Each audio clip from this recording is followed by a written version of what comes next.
Quand on sait dire non, on est déjà nettement mieux dans ses baskets parce qu'on n'a pas peur de la discussion, on n'a pas besoin de rentrer dans des discussions en fin de compte. On dit simplement non quand on a envie de dire non et on dit oui quand on a envie de dire oui. Et à ce moment-là, pour les gens qui sont en face de vous d'ailleurs, c'est beaucoup plus simple aussi parce qu'ils savent que votre oui est un vrai oui et que votre non est un vrai non. À la fin, ils s'habituent, hein. Au début, les gens qui ont l'habitude de toujours vous entendre dire oui et puis peut-être après vous vous défilez ou bien peut-être vous faites ce que vous avez accepté de faire mais en traînant les pieds, en bâclant le travail et alors en fin de compte, ça ne donne pas de vous une image d'une personne très fiable, hein. Là maintenant, quand vous êtes affirmé, quand votre oui est un vrai oui, quand votre non est un vrai non, et bien simplement ça fait de vous une personne beaucoup plus fiable. Donc forcément, c'est tout bénef pour tout le monde. Alors, on arrive maintenant dans le vif du sujet. Quelle est cette méthode dont je vous parle depuis le début et comment est-ce qu'on fait donc pour concrètement dire non quand on veut dire non?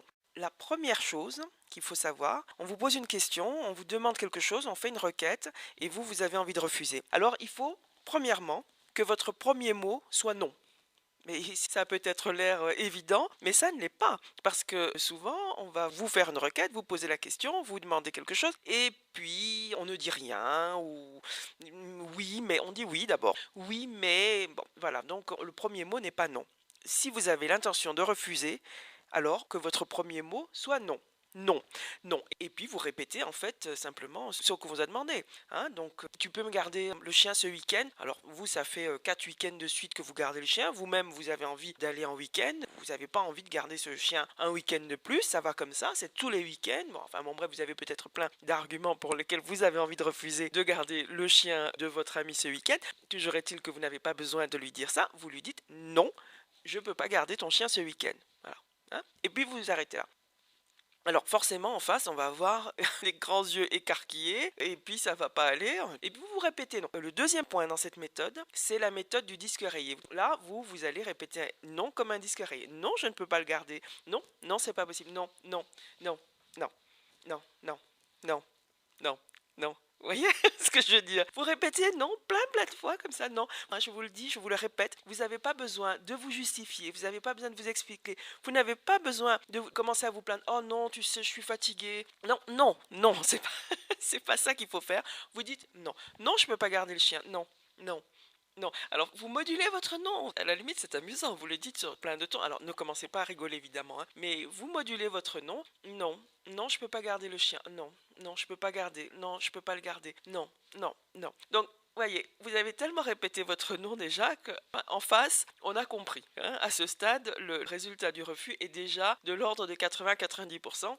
On a compris, vous ne voulez pas. Mais évidemment, parfois, et souvent même, enfin les 10 ou 20% de personnes qui restent en face de vous, ils veulent pas lâcher l'affaire comme ça, ils veulent leur week-end, ils ont compté sur vous, ils étaient tellement persuadés que vous alliez garder le chien dans l'exemple que nous avons pris ici, ils étaient tellement persuadés que vous alliez dire oui que là, ils n'ont pas de plan B et ils veulent que vous gardez le chien. Donc, et pourquoi pas, et qu'est-ce que tu as de mieux à faire, et ceci, cela.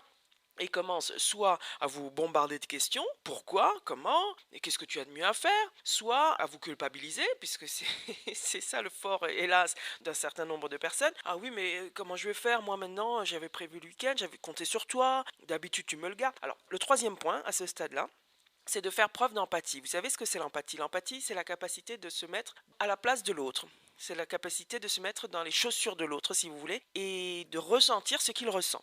Donc, il est embêté, il est très embêté, et donc ça, vous le comprenez. Donc, vous pouvez lui dire, je comprends, tu es très embêté. Tu avais compté sur moi pour garder le chien. Voilà. C'est un fait, hein. Vous constatez quelque chose et vous comprenez. Vous le comprenez, vous faites preuve d'empathie. Oui, vous comprenez. Mais c'est non. Et vous revenez, non, non. Et d'ailleurs, il n'y a même pas d'argumentation à ce stade, on est bien d'accord, hein. Premièrement, vous avez dit non. Deuxièmement, vous avez fait le disque rayé en modulant votre non, non, non, non, non. Troisièmement, vous faites preuve d'empathie. Je comprends, oui, tu as l'air très déçu. Enfin, vous voyez, vous comprends que tu sois en colère. Surtout si peut-être vous aviez déjà dit plus ou moins oui, ou il a compris plus ou moins que vous aviez dit oui, et puis maintenant vous retournez votre veste et vous dites non, donc je comprends que tu sois déçu. Voilà, qu'est-ce que vous ressentiriez si vous étiez à sa place? Et puis voilà, maintenant, il commence à insister lourdement et puis après peut-être à s'énerver. Donc vous comprenez qu'ils sont en colère. Mais vous aussi, vous avez à ce stade éventuellement des émotions négatives qui vous montent. Il y a la moutarde qui vous monte au nez, commence à hyperventiler, vous avez peur. L'autre, il fait ses gros yeux en face, là, il vous fait peur. Et vous avez tellement l'habitude de dire oui quand il demande quelque chose, quand il ordonne presque, que maintenant que vous dites non, vous vous sentez mal à l'aise. Et bien vous le dites. Ça me met vraiment mal à l'aise que tu insistes tant. Je me sens pas très bien de devoir argumenter. Je me sens pas très. Voilà, vous dites ce que vous ressentez, là, ce qui va pas chez vous. Hein, et puis c'est toujours non, ceci étant dit. Et puis vous mettez fin à la discussion, donc ça c'est le 5e point, et en disant voilà, j'espère que tu trouveras une solution. Vous vous excusez pas, vous n'êtes pas désolé. Hein. Souvent j'entends ça quand on fait des jeux de rôle comme ça avec les gens, je leur dis bon allez hop, moi je vous demande quelque chose, et puis vous allez me dire non, et j'entends très souvent je suis désolé. Non, vous n'êtes pas désolé, vous n'avez pas à vous excuser. Enfin une reine anglaise, je crois que c'était la reine Victoria, je me souviens plus très bien, qui disait à son fils, pour la guérir un peu, never complain, never explain. Donc ça veut dire ne te plains jamais et n'explique jamais. Hein. Donc, vous voyez, voilà, en face de vous, de toute façon, vos plaintes, il s'en fiche. Hein. Si vous soyez embêté, c'est pas son problème. Lui, son problème, c'est que vous puissiez dire oui. Donc voilà, que vous allez vous plaindre, ça ne va pas vous rendre plus sympathique. Et puis pourquoi est-ce qu'il ne faut pas argumenter? Parce que du moment que vous allez commencer à lui donner un argument, il a gagné en face. Il va commencer avec des contre-arguments et puis vous allez contre-argumenter aussi, vous rentrez dans une discussion et vous risquez de la perdre. C'est pour ça qu'on ne discute pas. Parce que la discussion, on risque de la perdre et vous allez vous retrouver à dire oui. Et alors là, vous vous sentez mal. Et avec raison, vous vous sentez mal parce que vous vous sentez en échec. Vous avez tenté d'appliquer une méthode, vous avez tenté d'appliquer les points, vous avez tenté de dire non et vous n'avez pas réussi. Et quand on est en échec, quand on n'a pas réussi quelque chose, là on se sent mal, hein, et vous allez passer un mauvais week-end, le chien il va passer un mauvais week-end, tout le monde va passer un mauvais week-end.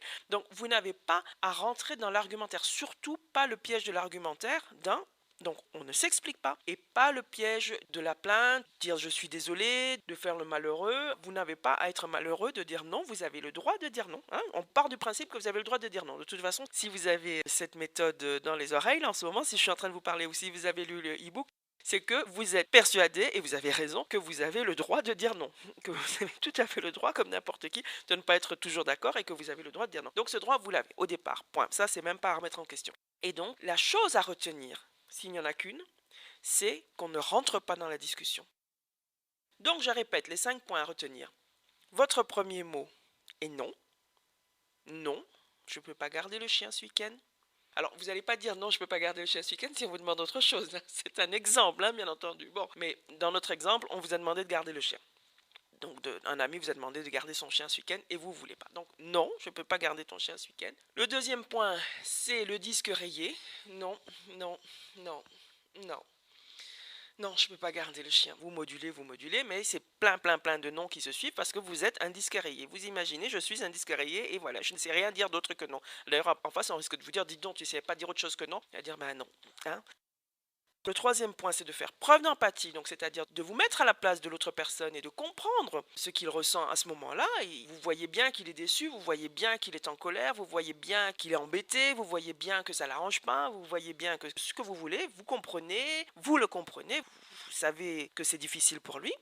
Et puis vous revenez à votre disque rayé si vous voulez. Non, non, non, non. Et puis le quatrième point, vous exprimez vos propres émotions négatives, s'il est toujours là, hein, parce qu'à ce stade, il y en a déjà 90% qui ont laissé tomber et puis qui ont compris que c'était non. Pour ceux qui continuent à insister, pour les 10 ou 20% qui sont toujours là, à insister, à vous demander ce qui se passe et pourquoi et comment et qu'est-ce, à ce moment-là, vous exprimez vos émotions négatives. Je suis pas content que tu insistes comme ça, je suis mal à l'aise, bon, voilà, vous dites ce que vous ressentez à ce moment-là. Et puis, le cinquième point, vous mettez fin à la discussion. Et bon, voilà, maintenant je t'ai dit ce que j'avais à dire et j'aimerais qu'on change de sujet de conversation ou si vous êtes au téléphone sans vous justifier. Et donc, voilà, quand vous avez ces 5 points bien en tête, il y en a un autre à retenir. Ne vous plaignez jamais et n'argumentez jamais. Voilà, si vous savez ça, vous savez à peu près tout ce qu'il faut, tous les outils pour dire non. Et là, maintenant, je vous invite à refuser. Alors, entraînez-vous d'abord avec des petites choses, des petits noms, des noms qui n'ont pas beaucoup d'importance. Et puis ensuite, vous verrez que d'abord la méthode